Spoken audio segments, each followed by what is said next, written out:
Pemirsa, DPR RI sepakat untuk menghentikan gaji beserta tunjangan bagi anggota parlemen yang telah dinonaktifkan. Wakil Ketua DPR RI, Sufmi Dasko Ahmad menyebut bahwa keputusan tersebut ditindaklanjuti dengan pemeriksaan yang dilakukan oleh Mahkamah Kehormatan Dewan DPR RI terhadap anggota terkait.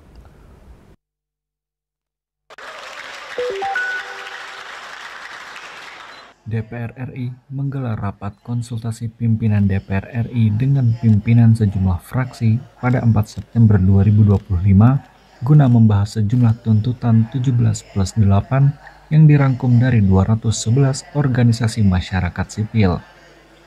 Dalam konferensi pers di Kompleks Parlemen Senayan, Jakarta, Jumat 5 September, Wakil Ketua DPR RI Sufmi Dasko Ahmad mengatakan penghentian pemberian gaji dan tunjangan bagi anggota parlemen yang dinonaktifkan menjadi satu dari 6 poin yang disepakati.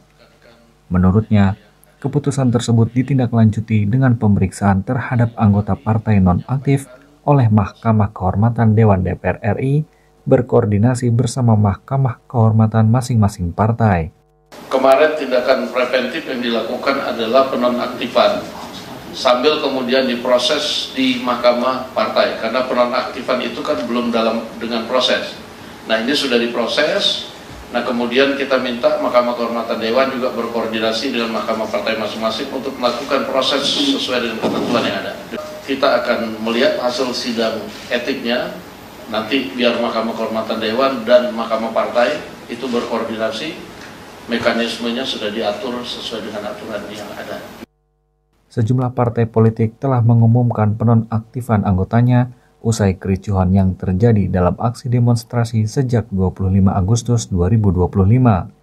Di antaranya, Ahmad Saroni dan Nafa Urbah yang diberhentikan dari Partai Nasdem, Eko Patrio dan Uya Kuya dari Partai PAN, serta penonaktifan Adis Kadir dari Partai Golkar.